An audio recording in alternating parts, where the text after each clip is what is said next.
Hello! Aujourd'hui je te dis comment sortir de ta zone de confort. C'est parti! Alors la zone de confort c'est quoi? Je dirais qu'en fait c'est toutes les choses que tu as l'habitude de faire, dans lesquelles tu te sens à l'aise.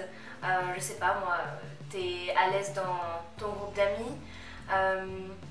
Si tu as l'habitude de faire du sport ou quelque chose comme ça, ça peut rentrer dans ta zone de confort, c'est quelque chose que tu sais faire, donc tu as confiance.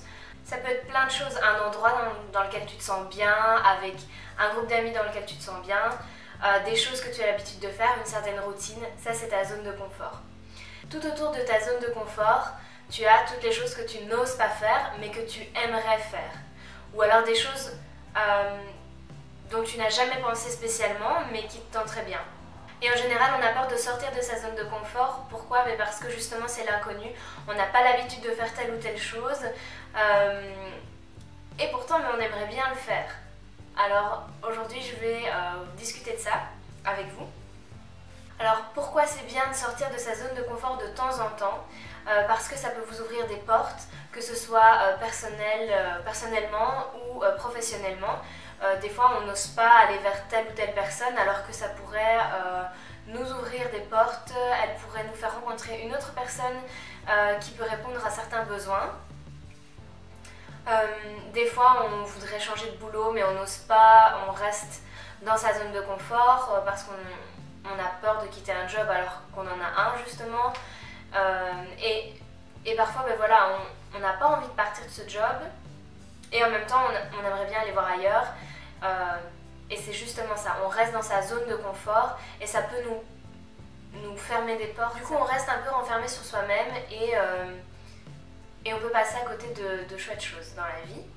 Sortir de sa zone de confort, ça augmente aussi sa confiance en soi. On a une certaine autosatisfaction de voir qu'en fait, une fois qu'on a sauté le pas, qu'on sort de sa zone de confort et qu'on arrive à faire quelque chose de nouveau, justement on voit qu'on est capable de cela.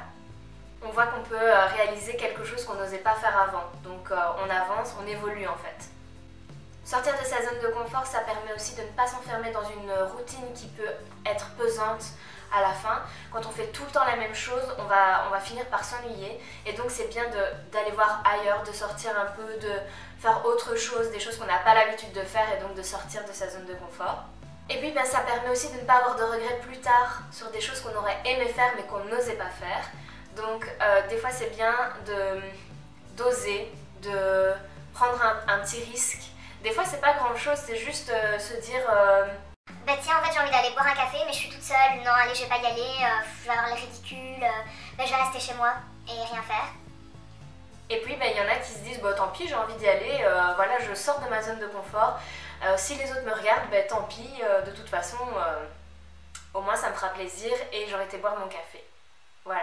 Donc ça peut être un exemple assez simpliste, mais il y en a qui n'osent pas sortir de leur zone de confort et qui vont refuser de faire des choses pour rester dans leurs petites habitudes, dans leurs petites routines, et c'est dommage. Alors c'est bien de dire tout ça, mais comment on peut sortir de sa zone de confort? Donc je trouve que c'est bien de délimiter en fait sa zone de confort pour voir justement quelles sont les causes qui nous empêchent de faire certaines choses. Donc voilà, comme je vous disais, par exemple pour moi ma zone de confort c'est mon appartement, je me sens bien dedans, j'ai ma petite bande d'amis, ma famille. Et voilà, des fois j'ose pas trop sortir avec des nouvelles personnes.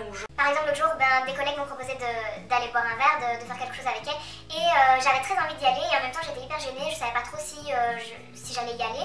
Puis finalement je suis allée et j'ai passé une excellente soirée. Donc voilà, j'étais assez fière de moi de me dire allez c'est bon, j'y vais toute seule, je vais rejoindre mes collègues. J'ai pas besoin de mon copain, j'ai pas besoin que mon copain vienne avec moi. Je peux y aller toute seule comme une grande et au final j'ai passé une excellente soirée avec mes collègues et voilà, c'était vraiment génial. Donc ça peut vraiment être une première étape. Donc c'est délimiter un peu quelle est votre zone de confort, qu'est-ce que vous aimez faire, où vous vous sentez à l'aise et qu'est-ce que vous aimeriez faire mais que vous n'osez pas faire et pourquoi vous n'osez pas les faire. Alors il faut aussi se dire qu'on fait les choses pour soi et on ne doit pas avoir peur du ridicule. Comme je vous le disais tout à l'heure, on peut avoir peur du regard des autres, de se dire je vais au cinéma tout seul, je vais boire un verre tout seul. Au final, voilà, ça vous fait plaisir et on s'en fiche un peu de ce que pensent les autres. Il faut toujours vous dire que vous risquez peut-être de le regretter plus tard. Ça peut être, ça peut être le déclic, ça peut être une motivation de se dire ça aussi. Et puis même si vous échouez, donc si vous voulez tester quelque chose de nouveau, par exemple, je sais pas moi, vous voulez tester un nouveau sport mais vous n'avez pas trop envie d'y aller tout seul, vous avez peur en fait de le faire parce que vous avez peur de ne pas avoir le niveau, moi je pense que vous devez y aller, vous essayez et puis voilà, si vous échouez, vous n'y arrivez pas, vous vous dites au moins j'ai essayé, c'est pas pour moi et voilà, vous passez à autre chose. Et surtout ne pas se comparer aux autres, c'est pas parce que telle ou telle personne arrive à faire ça et que vous n'y arrivez pas encore maintenant que vous n'y arriverez peut-être pas plus tard.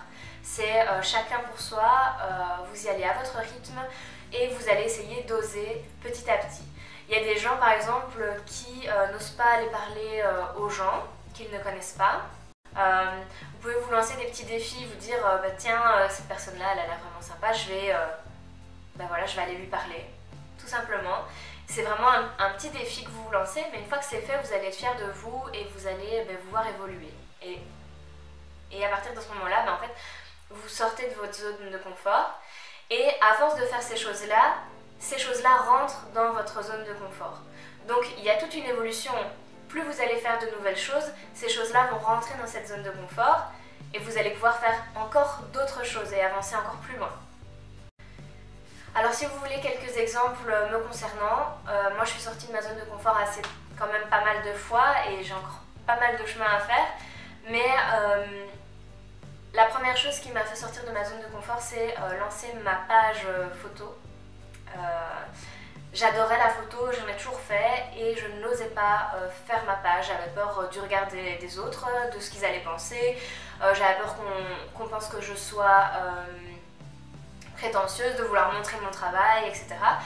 Et au final, je me suis dit, mais en fait, non, j'ai juste envie de le partager aux gens, je vais le faire, et puis tant pis. Et au final, j'ai eu pas mal de retours, j'ai pas mal de gens qui me suivent maintenant, et voilà, j'évolue bien à ce niveau-là. Ensuite, je me suis dit, j'ai aussi envie de lancer un blog, mais j'ai peur, encore une fois, du regard des autres. En fait, c'est surtout ça qui me freine la plupart du temps, c'est le regard des autres. Et puis au final, à chaque fois, j'arrive à réfléchir et à me dire, je m'en fiche, je me lance, et puis voilà, je le fais pour moi. Si moi, ça me fait plaisir, eh bien voilà, c'est le principal, c'est l'essentiel. Et donc un jour, je me suis dit, tant pis, je lance mon blog, j'ai envie d'écrire, j'ai envie de partager des choses. Pareil avec ma page, avec ma chaîne YouTube, j'avais peur en fait de ce que les autres allaient dire et au final, ça me fait tellement plaisir de faire des vidéos, de partager des choses ou d'écrire des articles, etc. que ça me fait tellement plaisir qu'en fait, je m'en fiche de ce que peuvent penser les autres. J'ai encore des fois du mal, hein. Je dis pas que maintenant, ça y est, c'est la fête tous les jours et que je fais tout et n'importe quoi. Mais j'essaye de passer au-dessus de ça. Et petit à petit, je me rends compte que j'y arrive et que je me sens de plus en plus à l'aise, que ce soit devant une caméra ou derrière mon PC en train d'écrire un article. Je me dis, voilà, je suis contente de le faire et sortie aussi de ma zone de confort le jour où j'ai réussi à dire non, j'ai pas envie de le faire, parce que j'avais tendance à vouloir faire plaisir à tout le monde et des fois, ça me faisait même pas plaisir de le faire. Je me sentais un peu forcée pour faire plaisir à l'autre, mais au final, moi, je recevais aucune satisfaction. Du coup, je me forçais un peu et je trouve que c'est pas vraiment honnête en fait de faire les choses comme ça, de se sentir obligé de faire quelque chose